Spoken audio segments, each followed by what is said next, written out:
18 horas. Notícias de Manaus, Amazonas, Brasil e do mundo. Agora na Mix. Muito bem, agora são 18 horas em ponto em Manaus. Muito boa noite para você em 100,7. Boa noite para você aqui na Mix FM. Começa agora o programa 18 horas aqui na Mix FM 100,7.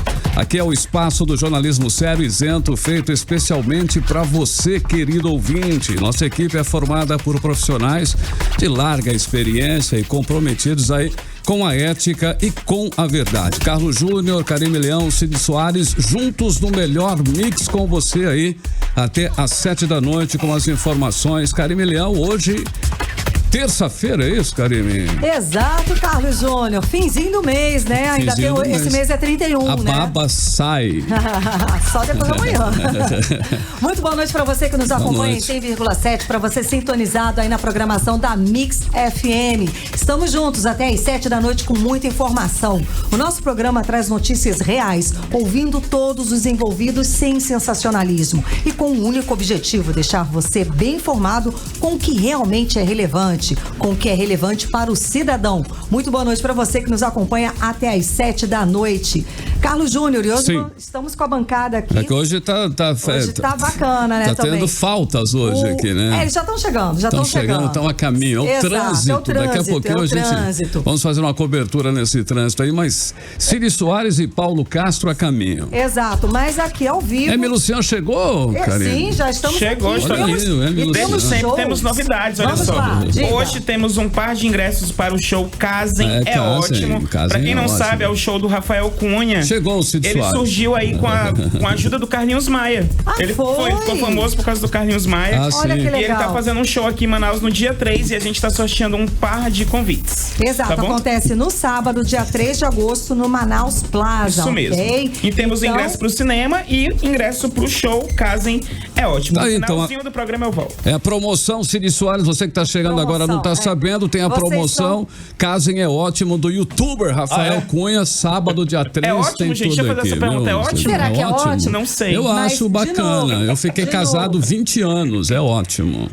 Enfim. Tô falando, né? Enfim, lembrando. Descobrir em breve. Vamos lembrar, né, Emi Luciano, que é exclusivo para nós, para quem nos acompanha pelo aplicativo Isso Humano. mesmo. Então, se você tá aí no trânsito, não tem Humano, aproveita aí o congestionamento, vai baixando o Humano. Tá disponível para Android e iOS. Procura lá o canal da Mix que tá rolando ao vivo, 18 horas. Cid Soares, boa noite, meu querido. Boa noite. Rapaz, eu não venho com boas notícias da rua, não, viu? O que houve? Tá tudo parado e uns amigos mandaram aqui uma notícia bem importante pro pessoal que tá no trânsito. Quem está indo ali pra Zona Leste, ali pra Cidade Nova, pela Cidade Nova, muita atenção, perto do Vitelo tem um ônibus em pane mecânica, então evite aquela área ali. Eu já tô furando aqui a fila, o olho do... Não, imagina, informação... Informação quente, tá? Informação. Se puder evitar aquela área... Ok, vamos lá, Carlão. Agora são 6 horas e 3 minutos em Manaus. Mais uma vez, muito boa noite para você aí na sintonia certa. Estamos com 18 horas, com muitas novidades aí, muita informação para você em 100,7 até às 7 da noite. Você está ouvindo 18 horas. Muito bem, a Polícia Federal do Amazonas deflagrou na manhã desta terça-feira a Operação Eminência Parda, que investiga desvios de recursos federais, prática de crimes de peculato, lavagem de capitais e organização criminosa. Foram cumpridos 2 mandados de prisão preventiva, 1 de prisão temporária, 16 de busca e apreensão, além de 7 mandados de bloqueios de contas de pessoas físicas e jurídicas que totalizam mais de 20 milhões de reais.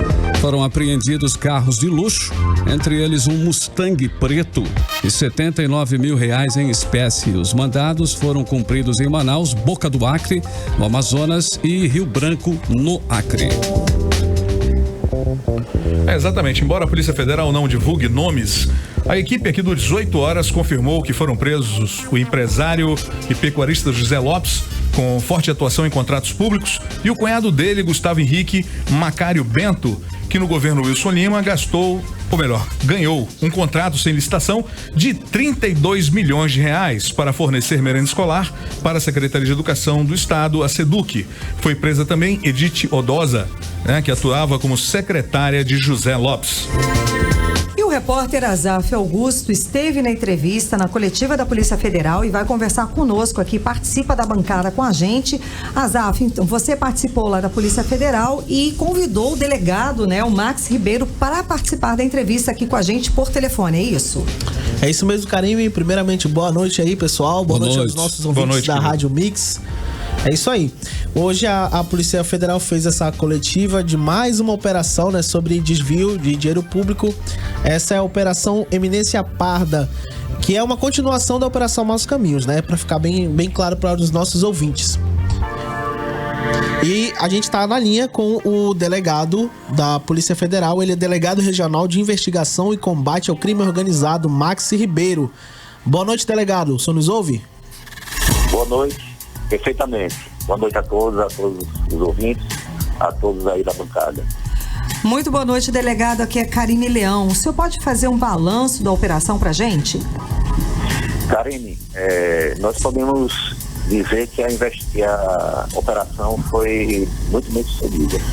Conseguimos dar cumprimento a todos os mandados expedidos pela Justiça Federal aqui em Manaus, pela Justiça Federal do Estado do Amazonas, e esses mandados foram cumpridos aqui na cidade de Manaus, na cidade de Boca do Acre, aqui no Estado do Amazonas, e além disso também na cidade de Rio Branco. Todos os mandados foram cumpridos, então, sendo assim, nós podemos considerar essa inauguração da fase ostensiva da Operação Eminência Parda um verdadeiro sucesso. Muito bem, esse nome, por que o nome Eminência Parda dessa operação, delegado? Eminência Parda, na verdade, é uma expressão que ela surgiu na França. E aí, então ela tem um registro, né, histórico na França, e ela foi traduzida aqui para o português aqui no Brasil, e nessa tradução ela não foi traduzida, digamos assim, ao pé da letra. Entendi. Mas o fato é que, com a evolução histórica, essa expressão ela hoje é utilizada, né, e desde também o seu nascedouro, né, para designar aquele que atua de forma oculta nos bastidores, mas que tem grande poder de influência, de decisão e de mando, né? Então, isso a partir daquele momento histórico vivido na França, em que tinha um tomador de decisão, um rei, e ali por trás do rei havia aquele que realmente decidia, que exercia uma influência tamanha sobre o tomador de decisão, que acabava também por influenciar nas decisões que eram tomadas ali. Delegado, então, isso aqui caiu perfeitamente na investigação, porquanto os principais investigados, né, eles, até através do poder econômico que eles exerciam e do papel deles, tanto na lavagem de dinheiro quanto no desvio de verba pública, eles acabavam por exercer uma forte influência nos tomadores de decisão envolvidos também na investigação. Desde o próprio gestor da organização social que geria a saúde no estado do Amazonas em gestões anteriores, até outras pessoas que também acabaram se relacionando com esse indivíduo, com esse grupo. Delegado, e as empresas do pecuarista preso funcionavam aí como uma espécie de lavanderia para legalizar o dinheiro desviado da saúde, é isso mesmo? Perceba, o crime organizado na atualidade, ele mistura por vezes atividades lícitas, né? Ou seja, por vezes existem empresas que desenvolvem a sua atividade lícita naquele seu objeto social, né? Mas o crime organizado ele tem evoluído de modo que ele passou a lançar mão de empresas que atuam também na área lícita para também praticar ilicitudes, praticar crimes, e no caso em específico, essas empresas que você mencionou, elas, pelo que foi apurado aqui na investigação da Polícia Federal, levado a efeito no inquérito policial que foi instaurado para essa finalidade, né, ela indica que essas empresas eram utilizadas exatamente para a finalidade de lavagem de dinheiro. Tendo em vista que os valores, né, recursos que eram desviados da saúde, enfim, e que poderia ter até outras origens ilícitas também, mas eram principalmente, no caso da investigação em específico, recursos desviados da saúde, recursos federais, né? Então, esses recursos, esses valores tinham uma origem criminosa da prática de crime de peculato e eram repassados em dinheiro, em papel moeda, né? Em espécie, diretamente do gestor da organização social, que geria algumas unidades de saúde aqui no estado. Então, esses recursos desviados eram repassados diretamente às mãos desses outros investigados e, por sua vez, eles davam a aparência de que aqueles recursos teriam sido obtidos a partir da atividade comercial, da atividade empresarial que essas empresas desenvolviam e, dessa forma, ocultavam a origem ilegal dos valores, né, ocultavam quem eram seus verdadeiros proprietários, né, e davam a aparência de legalidade a esses recursos obtidos a partir de práticas criminosas. Então, não por acaso, esse tipo de prática ela é chamada de lavagem de dinheiro, né? Porque eles buscam exatamente isso, pegar um dinheiro sujo pela prática do crime e lavá-lo. Dá uma impressão de que aquele dinheiro é um dinheiro limpo, é um dinheiro que tem uma origem legal, lícita, né? Okay. A partir de uma atividade permitida por lei. Delegado, o senhor falou na coletiva hoje que um dos empresários que foram presos recebia uma bolsa, uma espécie de pagamento periódico aí de R$1.040.000 por quase 2 anos, não é isso? E esse valor já gira em torno aí de R$20 milhões. Na verdade, ela, além de ter nessa investigação fatos que correspondem à prática de crime de organização criminosa, né, em que os envolvidos eles se associam para a prática reiterada de crimes, a prática serial de crimes em série, né, crimes principalmente de desvio de verba pública, né, visando sempre a um enriquecimento ilícito, né. Então, essa organização criminosa, no inquérito policial de que nós estamos tratando agora nesse momento, que se refere à Operação Eminência Parda, eles também praticavam mais 2 crimes, que eram o crime de peculato e o crime de lavagem de dinheiro. Em relação ao crime que você perguntou agora, é o crime de lavagem de dinheiro. Mas para que vocês melhor compreendam os fatos investigados, é importante a gente noticiar aqui que anteriormente, né, que além desse crime de lavagem de dinheiro, teve também o crime de peculato. E para esse crime de peculato, tanto esse empresário pecuarista, ele juntamente com o cunhado seu, que também é empresário do ramo de alimentos, eles utilizaram essa empresa do cunhado desse pecuarista para contratos com a organização social que geria algumas unidades de saúde aqui no estado. A gente tem informação. A partir desses contratos, só para concluir, a partir desses contratos, eles superfaturavam valores de refeições que eram fornecidas e, além disso, eles simulavam que teriam prestado aquele serviço, que teriam fornecido refeições sem que tivesse fornecido de fato. E dessa forma, eles conseguiam desviar recursos através dessa empresa. Os recursos desviados a partir desse crime de peculato praticado com essa empresa, eles também, evidentemente, passaram por um processo de lavagem de dinheiro. Só que esse pecuarista, além dessa atividade que ele praticou em conluio com o seu cunhado, né, e com o gestor da organização social em referência, ele também praticava crime de lavagem de dinheiro, não apenas em relação ao crime que foi cometido com a utilização da empresa do seu cunhado, mas também ele lavava o dinheiro proveniente de outros desvios de verba praticados pelo grupo que... Alô, infelizmente caiu a ligação. Nós estávamos conversando com o delegado regional de investigação e combate ao crime organizado da Polícia Federal, Max Ribeiro. Vamos tentar restabelecer a ligação. Exato, ele está à frente da Operação Eminência Parda, deflagrada na manhã de hoje aqui em Manaus e outros estados. Que esquema é esse, hein? Exato. O nosso repórter Azaf Augusto também participou da coletiva e está participando aqui da entrevista conosco na bancada. Paulo Castro. Karime, vale lembrar que esse pecuarista, José Lopes, a federal não fala o nome, mas toda a cidade... É o procedimento deles, não falar o nome, né? Mas esse empresário foi preso em maio na Operação Ojuara por crime de meio ambiente, né? Ah, sim. Ojoara, que ainda foi então é a segunda vez que esse empresário é preso num espaço de menos de 2 meses. Ele foi preso para investigação e foi solto depois, provavelmente, né? Hoje teve uma ironia nessa coletiva, né, na Polícia Federal, porque foi preso esse empresário que o Paulo citou, que já foi preso na questão ambiental, e na sede da Polícia Federal tinha milhares de madeiras apreendidas lá. Ironia mesmo. Será que era por ele de novo? Eles já restabelecemos contato, viu, pessoal? Alô? Só mais uma coisa, vale lembrar que a terceira pessoa presa é Edith Osada, né, que funciona como uma espécie de secretária do Zé Lopes. Nossa, delegado, o senhor nos escuta? Está na linha. Agora sim. Ah, sim, caiu, infelizmente. O senhor estava... o Azaf Augusto... Eu queria só completar aquilo que o senhor estava dizendo, da questão do recebimento de R$1.040.000. Sim, exatamente. Agora, eles recebiam... pergunta, né? Eles recebiam esse valor mesmo com o estado... mesmo com o Amazonas estando em estado de emergência, delegado?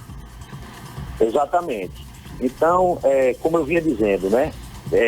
Além daquele crime de peculato anterior, eles praticavam crime de lavagem de dinheiro em relação a outros desvios de verba, não necessariamente um desvio de verba do qual esses empresários tenham participado diretamente.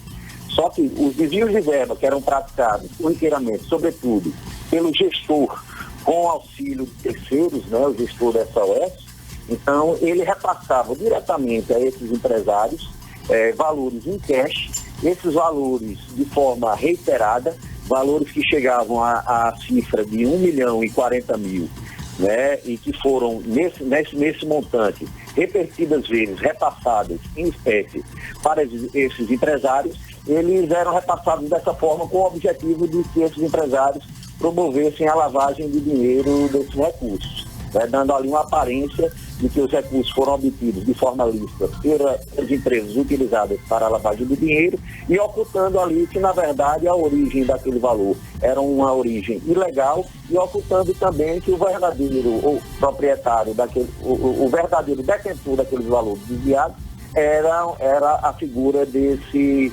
médico gestor dessa organização social. Delegado, foi bloqueado o valor equivalente aí a R$20 milhões das contas das pessoas físicas e jurídicas das pessoas envolvidas aí nessa operação. Esse valor de 20 milhões é referente a essa movimentação em dinheiro e espécie ou é de um outro movimento? Não, esse valor que foi bloqueado, ele se refere exatamente a esses movimentos, a essas lavagens de dinheiro, o montante de lavagem de dinheiro identificado durante a investigação, certo? Agora, até para responder uma pergunta anterior que vocês me fizeram, né, sobre a época em que foi decretado o estado de emergência. Então a resposta é sim. Mesmo após a decretação do estado de emergência, em que o estado diz, olha, nós não temos condições de arcar com os custos da saúde, mesmo a essa época em que se afirmava que não tinha recursos para empregar na saúde das pessoas, na proteção de vidas, mesmo nessa época houve desvio em cifras milionárias, né, como essa aí de R$1.040.000, que passaram durante alguns meses, né? No período de 2 anos foi mais ou menos essa cifra de 20 milhões desviados e repassados para a lavagem do dinheiro e que cifra essa que foi identificada durante a investigação. Delegado, pelo andar da carruagem, será que a Operação Maus Caminhos vai seguir o mesmo ritmo aí da Operação Lava Jato, que teve mais de 60 fases? Vem novas fases da Maus Caminhos? Olha, nós não temos essa pretensão. Na verdade, quando nós iniciamos uma investigação, a Polícia Federal, ela investiga fatos. E a partir de fatos supostamente delituosos, supostamente criminosos. A partir da investigação desses fatos, e com seus desdobramentos, buscando ali sempre o esclarecimento imparcial do que efetivamente ocorreu, então nós vamos tendo acesso a provas, a indícios, que vão comprovando os crimes que ocorreram e indicando quem são os seus possíveis autores. E ali a gente utiliza de técnicas de uma investigação criminal científica e imparcial, em que a gente visa principalmente esclarecer os fatos que são objeto daquela investigação.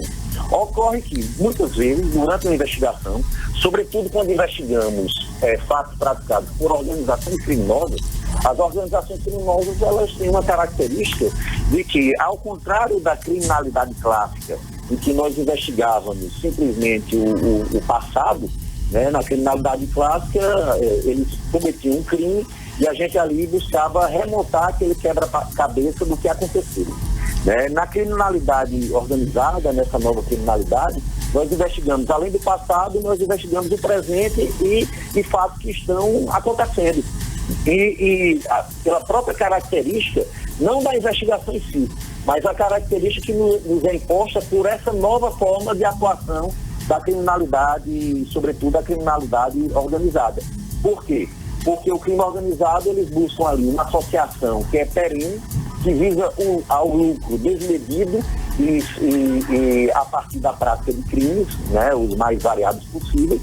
E aí essas pessoas, como elas estão envolvidas nessa prática corriqueira, como se fosse verdadeiramente uma profissão praticar crimes, né? Então acaba que durante a investigação sobre a organização criminosa, por vezes nós encontramos é o que nós chamamos de encontro fortuito de prova, ou serendipidade, né?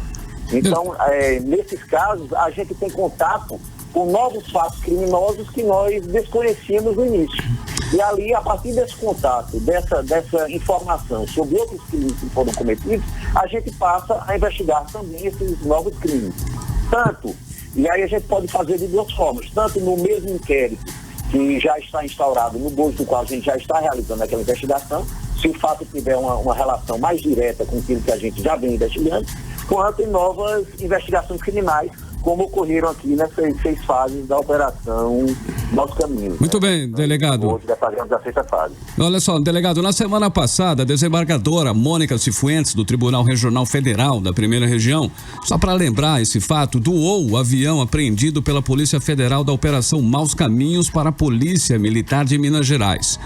Por que esses bens apreendidos nessa operação aqui em Manaus não são leiloados e os recursos arrecadados repassados para o governo do Amazonas? Olha, uma primeira premissa nossa é que nós não criticamos decisões judiciais. E nesse caso, em específico, não temos motivo algum para criticar essa decisão judicial em específico. É claro, temos o nosso posicionamento e a gente defende o nosso posicionamento, mas respeitamos, né, essa premissa básica, respeitamos as decisões judiciais e as cumprimos, tá certo? No caso em específico, o que é que ocorreu para que nós possamos esclarecer bem a sociedade, ela ficar ciente do que é que ocorreu no caso.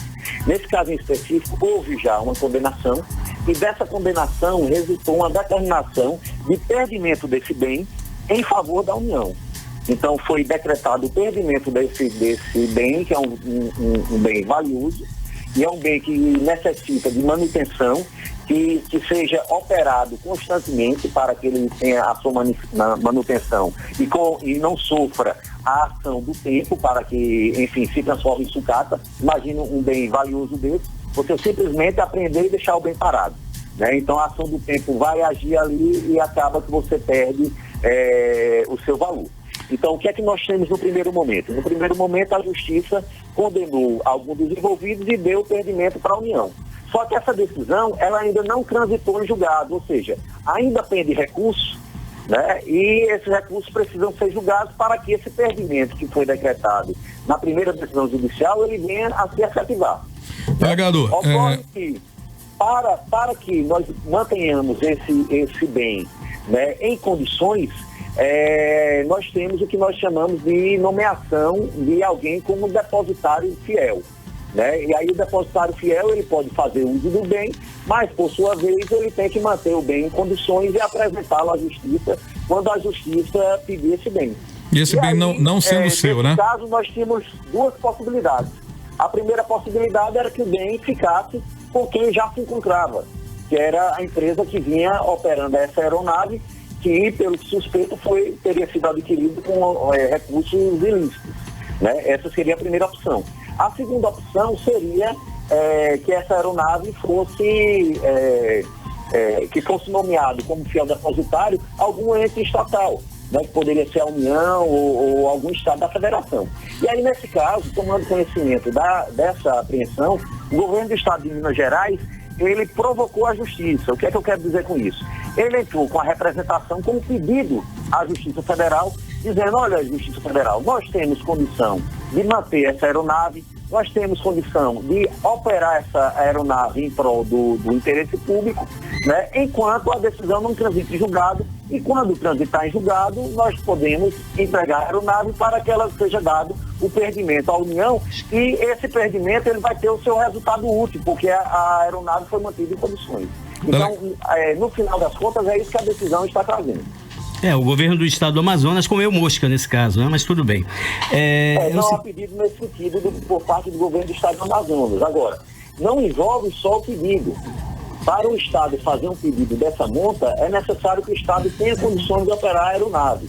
Bem, nós não temos conhecimento que o governo do estado do Amazonas tenha nos seus quadros, por exemplo, um piloto, né, com aptidão para pilotar esse tipo de aeronave. Então, o fato de uma pessoa ser piloto de avião não quer dizer que ela possa pilotar todo e qualquer tipo de aeronave. Existe, cada aeronave exige uma preparação específica, entendeu? Delegado. Aqui que o governo do estado do Amazonas tiver essa condição. De uma coisa, quanto à questão dos alvarás de soltura que são concedidos pela Justiça para liberar presos nessas operações, isso não atrapalha as investigações? Olha, nós, na fase anterior, né, que foi no caso da Operação Vertex, na Operação Vertex nós obtivemos mandado de prisão temporária. O mandado de prisão temporária, ele é um instrumento, ele é instrumental. O que é que a gente quer dizer com isso? Ele serve a um propósito. Qual é o propósito? É o propósito da investigação criminal. Então, não por acaso, as exigências para que seja decretada uma prisão temporária, elas são menos rigorosas do que as exigências para uma prisão preventiva, que não tem prazo definido. Então, a prisão temporária, no interesse da investigação, ela, no caso específico, tinha um prazo de 5 dias. Para quê? Para que, naquele período, nós pudéssemos desenvolver as nossas diligências, inquirir os envolvidos naquelas práticas criminosas investigadas, e sem que possibilitasse aos envolvidos atrapalhar as investigações naquele período, sem que fosse possível a eles combinar versões, entendeu? Ameaçar pessoas ou qualquer coisa do tipo, entendeu? Que pudesse atrapalhar as investigações. Além disso, essa instrumentalidade da prisão temporária, ela também tem como finalidade que a gente realize outras diligências, analise o material, promova reinquirições, né, e de uma forma rápida no interesse da investigação. Já nessa operação que deflagramos hoje, nós tivemos uma prisão temporária, que foi de uma mulher, mas em relação aos 2 empresários, foram prisões preventivas. Então são prisões em que elas não servem simplesmente para a instrumentalidade de servir a investigação, mas também ela visa resguardar ali a ordem social, evitar que os investigados fujam, né, que atrapalhem também as investigações de uma forma, quando a gente tem elementos mais indicativos a esse respeito, né, ou quando são investigados que praticam reiteradamente crimes, né? Vocês mesmos falaram que um dos alvos de hoje, ele havia sido preso num passado próximo, né, recente, ainda neste ano. Então, é uma pessoa que ela já vinha na prática corriqueira de crimes, né, e a importância, o tipo de crime que praticavam, pela nossa legislação, possibilitou que que o delegado que preside a investigação representasse pela medida de prisão preventiva, a qual foi acatada e deferida pelo juiz. Delegado, para encerrar a nossa entrevista, eu pergunto o seguinte: a empresa GH Macário Bento ganhou, no início do ano, um contrato de 32 milhões de reais no governo do estado para fornecer justamente alimentos para a Secretaria de Educação. Esse contrato está sendo investigado também ou não? Como eu já disse anteriormente, uma investigação criminal, um inquérito policial, ele tem um objeto, né? E o objeto dele, ele se referia a um tempo e a determinados contratos, eram contratos relacionados à saúde. E que para trazer até a nossa atribuição, envolviam também verbas federais, né? O fato dessa empresa ter sido investigada na operação que nós deflagramos hoje, não quer dizer que eles tenham voltado necessariamente a tratar. Alô, delegado, o senhor nos escuta? Caiu infelizmente novamente a ligação. Estávamos conversando com o delegado regional de investigação e combate ao crime organizado da Polícia Federal, Max Ribeiro, exatamente sobre a Operação Eminência Parda, deflagrada hoje aqui em Manaus e também em outros estados, e que Azaf Augusto, que estava lá ao vivo, pode fazer aí umas considerações finais, já que infelizmente porque foi bem explicadinho, né? Ainda tem? O delegado tá na linha de novo. Conseguimos então novamente restabelecer o contato. Alô, delegado. Alô, delegado. Oi. O senhor pode ir para as suas considerações finais. Muito obrigada pela sua participação hoje aqui no programa 18 horas para falar sobre mais essa operação da Polícia Federal aqui no estado.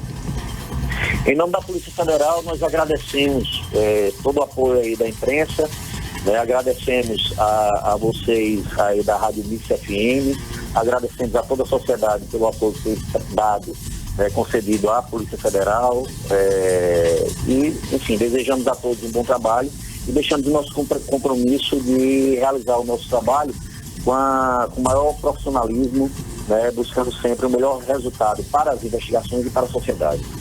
Muito obrigado, Muito obrigado. Uma boa noite para o senhor. Obrigada. Boa noite, agora 6 horas e 31 minutos. Você está ouvindo 18 horas. Muito bem, é menos de 24 horas após o massacre que resultou na morte de 57 presos, o governo do Pará iniciou a transferência de um grupo de 46 detentos do Centro de Recuperação Regional de Altamira, sudeste do Pará, para Belém, na manhã desta terça-feira. 8 líderes de facção vão ser encaminhados para presídios federais, 8 para unidades prisionais de Belém, onde ficarão em isolamento, e mais 30 detentos vão ser distribuídos por 5 outras prisões. As transferências, que começaram por volta das 9 da manhã de hoje, devem ser concluídas até amanhã, dia 31 de julho. Nesta segunda-feira, uma briga entre membros de facções criminosas que durou 5 horas deixou 57 mortos. O massacre é o maior ocorrido em um mesmo presídio desde o Carandiru em 1992, quando 111 detentos foram assassinados. E o quinto com alta letalidade registrado no sistema prisional do país desde janeiro de 2017. Bem, em 2 anos e meio, o saldo é de 227 vítimas fatais. O mais recente ocorreu em unidades prisionais aqui de Manaus, em maio, e deixou 55 mortos. Tem ainda o de janeiro de 2017, quando foram mortos 56 presidiários numa rebelião. Bom, e uma característica comum nesses massacres é a brutalidade das mortes. Nesse do Pará, pelo menos 16 detentos foram decapitados. A violência extrema tem sido marca da disputa entre facções nos presídios e serve como forma de intimidação entre grupos criminosos. E ainda na manhã de hoje, o presidente da República, Jair Bolsonaro, falou sobre o massacre. Em entrevista no Palácio da Alvorada, ele declarou, abre aspas, pergunta para as vítimas dos que morreram lá que o que eles deixaram. Depois que eles responderem, eu respondo a vocês. Fecha aspas, palavras do presidente Jair Bolsonaro. Esse é o estilo do presidente Bolsonaro, né? Em poucas palavras. Bolsonaro raiz. É o Bolsonaro raiz. Karime, nesse caso do massacre no Pará, é bom destacar também a ação do governador paraense, o Helder Barbalho. Ele agiu rápido, esteve presente no comando do gabinete de crise e tomou todas as decisões que um governante deve tomar num momento de crise como essa, né? Sim. Foi boa a ação dele lá? Foi positiva? Rápida. Foi rápida. Que hoje de manhã já os líderes das facções que provocaram esse massacre já estavam sendo transferidos para... acredito que a palavra para outros presídios, federais, né, com a ajuda do secretário. Acredito que outra palavra, Paula, aí seria, além de rápido, presente. Ele estava presente. Nós tivemos um caso recente aqui em que o nosso governador foi pro exterior. Exato. Bom, são 6 horas e 34 minutinhos em Manaus. Muito boa noite para você aí na Mix. Muito bem, agora, queridos ouvintes, Cid Soares, Paulo Castro, Carmeleão, vamos conhecer o playlist da Mix FM, hein? Ok, mais uma música no playlist aqui da Mix FM 100,7 no programa 18 horas para você. Bacana, são 6h38 em Manaus. Você está em 100,7 aqui na Mix FM, o programa 18 horas com informação para você até às 7 da noite. Você está ouvindo 18 horas. Participe com a gente do programa 18 horas, o programa de notícias e debate pelo WhatsApp é o 9312-1007. Cid Soares. Após reunião tensa na Cefaz, liderança dos sindicatos e associações dos servidores públicos sinalizam com paralisação geral. Detalhes com a repórter Nathalie Moraes. Dirigentes de entidades de classes que representam os servidores públicos estaduais de várias categorias estiveram reunidos na sede da Secretaria de Estado de Fazenda, a Cefaz, para uma apresentação técnica da situação financeira aqui do estado. E depois de longas horas de discussão, os representantes avaliaram e resguardar os direitos dos servidores e mantêm para este sábado uma Assembleia Geral e um possível indicativo de paralisação geral, conforme explica a presidente dos sindicatos dos médicos CIMEAN, a doutora Patrícia Sichar. Onde vai ser deflagrado numa nova paralisação em conjunto. Então, saiu de hoje da reunião, né, com todas as lideranças das entidades de classe, que realmente nós temos o consenso que esta lei precisa ser revogada, que são direitos já adquiridos do servidor, que deveriam já ter sido incorporadas ao seu salário, porque são perdas, né, de reajuste de cada ano, fora as datas bases que o Estado ainda nos deve. Então isso é muito prejudicial para o servidor público, porque esse salário não vai ser congelado, ele já está congelado há anos. Os representantes das entidades estão em busca agora de uma audiência com o governador do estado, Wilson Lima, antes da Assembleia Unificada neste sábado. Eu volto aos estúdios com vocês.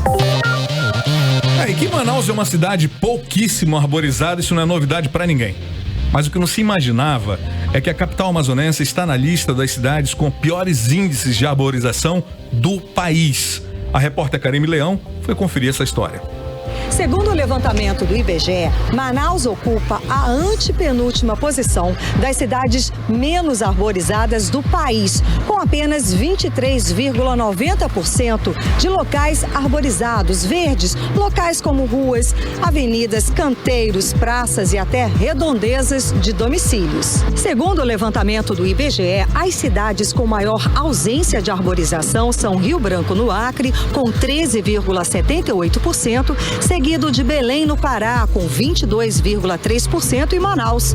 As campeãs em arborização são Campo Grande, no Mato Grosso do Sul, com 96,30%, Goiânia, Goiás, com 89,31% e Porto Alegre, no Rio Grande do Sul, com 82,73%. E essa realidade não é de hoje. Pensando em mudar essa situação, a Secretaria Municipal de Meio Ambiente e Sustentabilidade fez um estudo e em 2016 lançou o programa Arboriza, justamente para mudar essa situação. E de lá para cá, já são 33 mil novas mudas de árvores plantadas em toda a cidade. E o interessante aí é que os agentes, né, da secretaria, além de plantarem, eles cuidam. Então eles vão lá regar, vão ver se as plantas estão crescendo bonitinho, tiram as ervas e principalmente, né, vão ver se não há atos de vandalismo. Muito bom, né? Muito bacana. Esse projeto é muito bacana e a gente vê aí que tem dado algum resultado. A gente vê a cidade um pouquinho mais arborizada, apesar de não sair aí desse índice de antepenúltimo, né? E você? As pessoas também estão se interessando mais, né, Karime? Eu me lembro que antigamente ninguém ligava muito, não, pra isso. Ninguém falava disso. Posso falar? Posso falar? Me desculpem, sim, mas eu sou daqui, dessa terra, eu também. E eu nunca vi essa cidade ser arborizada com a devida forma legal. Concordo com você. Nunca vi. Com um projeto. Não, mas não tem, cara. Desculpa, não tem. Eu tenho acompanhado os caminhões pipa fazendo regando as árvores, só que tem o seguinte, meu irmão. É difícil quando o povo não coopera. Pois é, mas você não acha que hoje está cooperando mais? A consciência não está bem mais? Vamos falar sério. Esses agentes da secretaria... Falta campanha, falta falar, falta todo mundo abrir o verbo. Tem que plantar árvore mesmo. Teve uma campanha da prefeitura, não lembro quem era o prefeito à época, mas houve uma campanha muito séria e forte, onde as secretarias trabalhavam em conjunto, certo? Fazendo campanhas, promovendo o plantio de árvores, entregando mudas. Enfim, teve um trabalho bacana. Mas isso para quando sai um prefeito e entra outro, parou tudo. Não há continuidade, né? É um absurdo. Bom, tá certo. Pra mudar esse quadro aí, só uma campanha maçante, grandiosa, grandiosa, coisa de 1 milhão de mudas, porque senão Manaus vai continuar sendo uma cidade careca. Olha aí, se você que quer ajudar, você pode ajudar na ação de arborização da cidade, quem tiver um espaço no seu terreno. Se tem um espaço lá no teu terreno, tu não tem lá, é tudo no como se diz, no cimento lá na tua casa. Tem um espaço tem, lá? Não, eu vou só te falar uma coisa. Você já chegou em Manaus de avião, né? Várias vezes. Sim, já. Olha esse aeroporto que nós temos aqui, meu irmão. Isso é uma vergonha. O aeroporto totalmente depenado. O pessoal chega aqui. Antigamente o nosso aeroporto tinha um lago ali com os bichos, tinha árvore. Era mais bonitinho. Nada, acabaram com tudo. Bom, e se você que está nos escutando e quer ajudar aí nessa campanha, nesse programa de arborização, a prefeitura ela dá de graça, tá? Sim. Ela distribui em alguns pontos. Lá no Mindu. Isso, no Parque do Mindu, Lagoa Senador Arthur Vigílio Filho, Ponte dos Bilhares, Nascente no Mindu e Viveiro Municipal. Tá esse, Johnny. Tem Já tem que fazer uma coisa forte para ajudar isso. Você sabe que a cada árvore parece que diminui 8 graus aí, ela dá uma sensação de frescor. Atenua. Manaus é o tipo do lugar que vai chegar uma hora que o pessoal é preciso pagar para o camarada contribuir e plantar uma árvore na casa dele. Olha, eu vou te dar um desconto isso, aí. Né? É por aí, né? É um absurdo, mas... Vamos lá? 18h45. 18 horas. E professores da rede estadual de ensino que anteciparam junto ao branco o recebimento da primeira parcela do 13º salário tiveram valor descontado no contra-cheque deste mês. Eles confiaram na promessa do governador Wilson Lima que iriam antecipar a primeira parcela em julho, o que acabou não acontecendo. Indignados, eles procuraram a redação do 18 horas. A repórter Odineia Araújo tem os detalhes. No dia 14 de junho, o governador Wilson Lima anunciou para julho a antecipação da primeira parcela do 10º aos servidores do estado durante evento com produtores de juta de Manacapuru. O valor seria pago hoje. Acreditando na promessa do governo, diversos professores resolveram antecipar no banco a primeira parcela do 10º.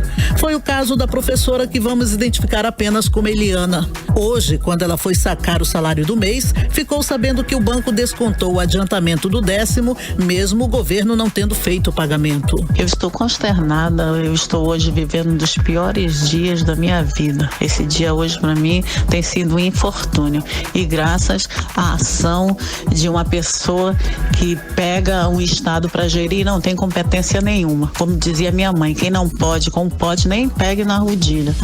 Eu não posso nem me referir a esse senhor Wilson Lima como excelentíssimo governador, porque ao longo desses meus 20 anos de magistério, eu nunca passei por situação semelhante.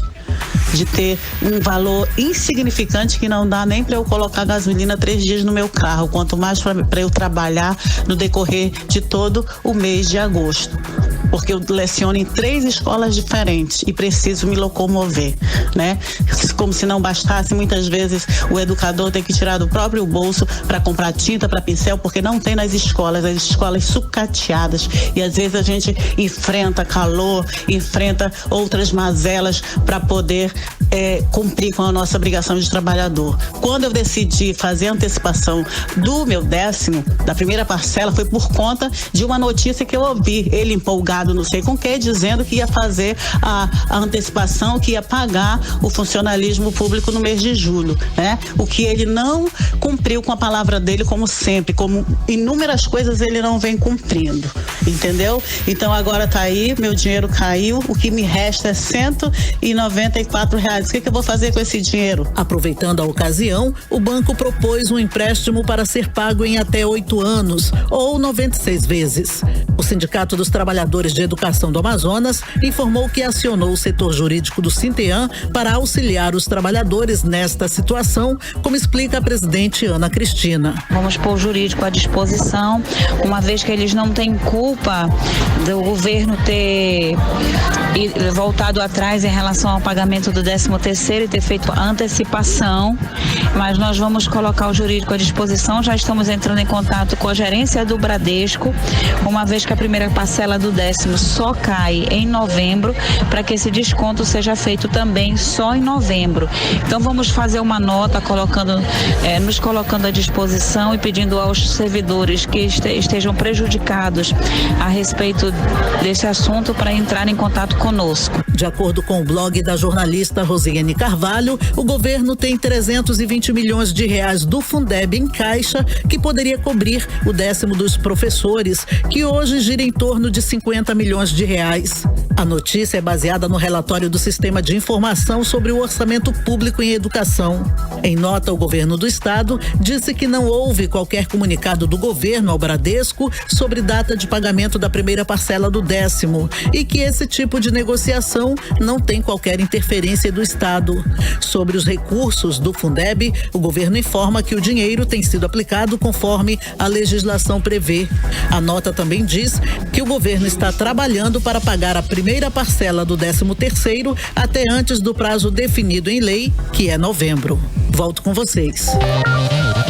Muito bem, a SEDUC culpa os alunos pelo não cumprimento do calendário de reposição de aulas aos sábados. O caso veio à tona depois de inspeção realizada por órgãos como o Ministério Público no último sábado. A inspeção foi realizada depois de denúncias pela Comissão de Acompanhamento do Calendário Especial 2019. Segundo a promotora Delisa Olívia, a reposição de aulas está sendo feita, mas há problemas para serem resolvidos.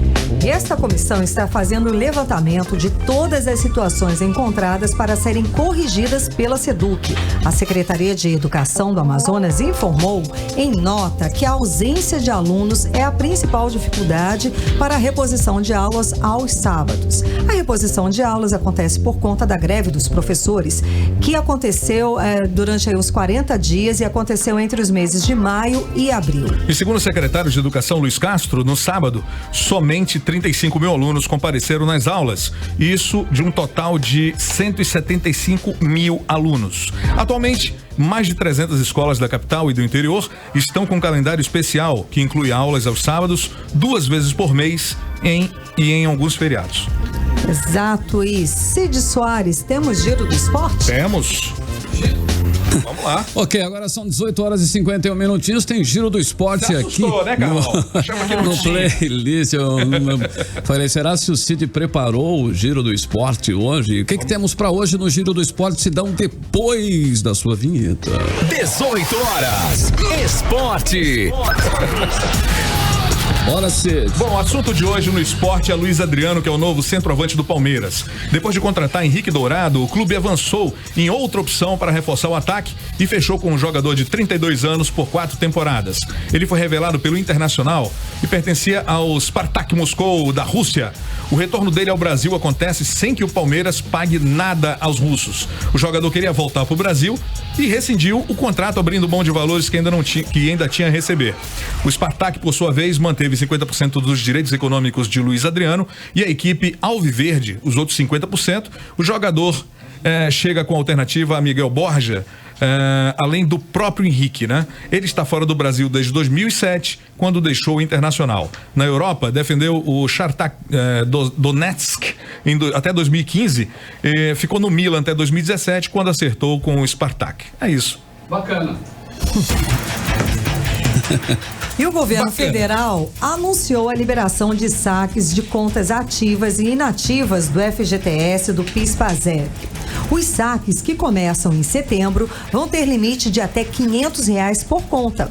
Mas o que será que o amazonense imagina que dá para fazer com esse valor? Pois é, o que vamos saber agora na reportagem de Júlia Gomes. pagar dívidas. Essa é a primeira opção do amazonense quando o assunto é o dinheiro extra do saque do FGTS e do PIS/PASEP. Para Admilton Nunes, o valor é baixo e, se investido, não daria retorno. Um investimento de R$500 não é quase nada, bem dizendo. Então, para investir, quase não vai ter retorno. É a melhor opção, pagar dívidas. E é o que pensa o consultor de vendas Potiguara Tavares. É um valor muito baixo, né? Então, seria mais necessário você pagar a tua dívida, entendeu? Quitar a tua dívida para ter uma negociação depois pela frente melhor. Para auxiliar de serviços gerais Cleonice da Silva, aplicar o valor é a forma mais rentável. Eu vou investir, porque agora eu não tenho como dívida, essas coisas acumuladas, então dá para me investir, né? Botar numa poupança, alguma coisa, fazer alguma coisa com ele, para ver se rende, né? De acordo com o governo federal, a medida provisória que libera parte do saque do FGTS irá injetar na economia brasileira cerca de 42 bilhões de reais até o fim de 2020. Para o autônomo Carlos Carvalho, a medida anunciada ainda não é suficiente para alavancar a economia. A ideia do governo liberar esse dinheiro para incrementar a economia não existe, porque além de ser muito pouco, o pessoal está super endividado, então teria que ter outro tipo de incentivo para gerar emprego, tem que liberar mais investimento, reduzir juros. Esses R$500 é muito pouco. O modelo tradicional de saques permanecerá. Cada trabalhador terá a liberdade de escolher se quer deixar o dinheiro na conta ou sacá-lo uma vez por ano, a partir do mês de aniversário. O valor que tiver disponível de acordo com a tabela divulgada pelo governo federal. Os saques começam a ser liberados a partir de setembro deste ano a março de 2020. Depois, de abril a dezembro do ano que vem, será liberado o saque aniversário para quem fez a adesão da modalidade. Mais informações você confere acessando o site de notícias 18horas.com.br. E hoje é terça-feira, é dia da coluna de Nafice Valois, direto de Brasília. Boa noite aos ouvintes da Rádio Mix FM. E nesta terça-feira eu preciso compartilhar com os ouvintes do 18 Horas minhas dúvidas quanto à firmeza de vontade positiva do governo federal para com o nosso Amazonas. Relembremos os fatos e as diversas falas do atual secretário especial de Produtividade, Emprego e Competitividade do Ministério da Economia, que começou com aquela célebre entrevista onde anunciou a existência de um plano para a Amazônia e denominou de Plano Dubai. Diante das diversas reações contrárias, o senhor Carlos Costa tratou de informar que o Plano Dubai não passou de uma ideia. Porém, na semana passada, nos diversos encontros e reuniões realizados em Manaus, o presidente da República, o ministro da Economia e o secretário Carlos Costa confirmam a existência de um plano que não é Dubai, mas que consiste em fazer com que até o prazo final dos incentivos fiscais da Zona Franca de Manaus, as empresas que atuassem em 5 polos selecionados pelo governo federal pudessem produzir o equivalente aos atuais subsídios dados ao modelo. Parece que falam em uma substituição de fonte econômica e parece que o plano existe, mas agora é denominado de uma visão dos técnicos do governo federal para com a região. Deixaram a impressão de que apenas com o uso de uma varinha de condão e o conhecimento de técnicos federais, este plano será implantado e consolidado. Simples assim. Por isso, não procuraram os registros em nossa história e não buscaram nossas experiências armazenadas na memória. Experiências iniciadas no governo de nosso saudoso Gilberto Mestrinho, homem público visionário, sequenciadas com as ações propostas e implantação de projetos dos governos amazonino Mendes, político desenvolvimentista, homem do interior e governante que mais lutou pela interiorização da economia. E, por fim, temos ainda armazenadas as propostas e iniciativas do governo Eduardo Braga com o seu Zona Franca Verde. Então, saibam, senhores do governo federal, que há muito lutamos para que o Amazonas produza mais peixe do que a China. Há muito lutamos pela interiorização de nossa economia e lutamos para que nossas riquezas minerais pudessem ser exploradas com a floresta de pé, mas sempre lutamos só. sem o apoio do governo federal? A BR-174 foi construída com esforço e com recursos do governo local? Sabemos que a intenção do governo federal é boa, mas precisa ser exposta com a transparência de todo o processo. E melhor seria se o governo federal explorasse primeiro nosso conhecimento da realidade local e aprendesse com nossas experiências, exitosas ou não. Aí sim haveria uma soma de esforços inteligente e pelo bem da Amazônia. Nafice Valois de Brasília para o 18 horas. Meu boa noite. Mix. Muito bem, Manaus registrou 333 casos de estupros no primeiro semestre deste ano, um aumento de 20% em relação ao mesmo período do ano passado, quando foram registrados 277 casos, segundo dados do Sistema Integrado de Segurança Pública. Desses 333 casos, 31% deles ocorreram em bairros da Zona Norte de Manaus. Em seguida, aparece a Zona Leste, com 27%. E em terceiro, a Zona Oeste, com 16% dos casos. De acordo com a delegada especializada em crimes contra a mulher, Débora Mafra, esse tipo de crime é mais difícil de controlar em decorrência das modalidades que ele acontece com os de vulneráveis, coletivo corretivo e os combinado com violência doméstica. E atenção para os números. Nos primeiros 6 meses do ano, a Delegacia Especializada em Proteção à Criança e ao Adolescente prendeu 84 pessoas por crimes que tiveram como vítimas crianças ou adolescentes. Do total de prisões, 61 foram em flagrante e 23 em cumprimento de mandados solicitados judicialmente e cumpridos durante operações policiais. É importante lembrar que as denúncias podem ser feitas diretamente para a Delegacia Especializada em Crimes contra a Mulher, no conjunto Vista Bela, Rua 6, número 1, na Zona Centro-Oeste, pelo e-mail depca@policiacivil.am.gov.br e também pelo telefone 3656-8575. Repetindo, hein? 3656-8575. Você está ouvindo 18 horas. E agora, M. Luciana, a área. Isso, vamos lá. A galera tá comentando aqui e vai ganhar ingresso de cinema agora. Vamos lá. Quem vai pro cinema é o Alax Ribeiro e a Michele Feitosa Batista. Alax Ribeiro. Alax Ribeiro. Eu achando que o Luciano tinha lido. Não, podia ser também. Alex Ribeiro. É Alax Ribeiro e a Michele Feitosa Batista. E quem vai pro show de humor Casem é ótimo. Olha aí, o no dia 30 de julho lá no Plaza. Isso, no Plaza. É a Juliane de Souza Lima. Amanhã tem mais ingressos, dia gente. 3 de agosto. 3 de agosto. Sábado agora. Sábado. Paulo, casar é bom, Paulo? Você tem experiência? Casem é ótimo. Vale a pena. Então pronto, vale a pena. Agora 19 horas e 2 minutos, hora do Editorial 18 horas. Editorial 18 horas. É inaceitável que empresas envolvidas em esquemas de corrupção, como é o caso da GH Macário Bento, alvo da Operação Eminência Oculta da Polícia Federal, continue atuando na hostes do Estado. Não é a primeira vez que essa empresa é denunciada. Em 2013, o Ministério Público do Amazonas, MPAM, instaurou inquérito civil para investigar possível ato de improbidade administrativa em contrato firmado há 4 anos entre o Estado e a empresa GH Macário Bento, que recebe anualmente 31 milhões de reais da Secretaria de Estado de Administração Penitenciária para fornecimento de alimentação a presos e a policiais civis e militares na capital e no interior. E este ano, essa mesma empresa, comandada por Gustavo Macário Bento, assinou contrato com o atual governo do Amazonas para fornecer almoço e merenda escolar no valor de 32 milhões de reais, sem licitação. Isso mesmo, sem licitação, com a Secretaria de Estado de Educação do Amazonas.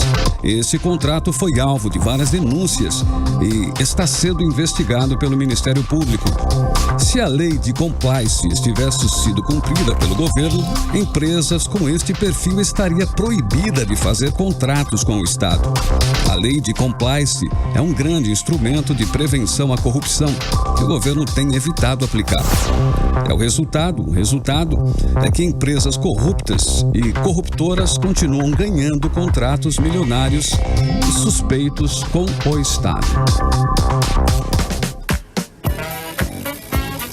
Muito bem, agora são 6 horas e 3 minutinhos. Não, 7 horas, né? São 7. Quer começar o programa agora? Vamos lá, boa noite, bem-vindos.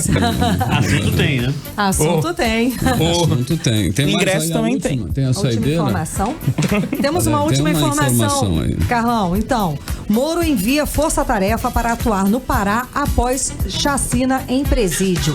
Equipe atuará em atividades de guarda, vigilância e custódia de presos. A rebelião em Altamira deixou 57 mortos. É muito. O pessoal está reclamando que o Moro não comparece nessas situações. Como não comparece? Pois é. Eu queria saber como não comparece. Aqui em Manaus foi a primeira coisa que ele fez, agora também. Pois é. Engraçado. Entendi, mas enfim. 7h03, não é isso? 7h03. Boa noite para vocês, 100,7. A gente volta amanhã com 18 horas, a partir das 6 horas aqui, a partir das 18 horas, com você aqui na Mix FM. Você ouviu 18 horas. As notícias do Brasil e do mundo. De volta amanhã. Mix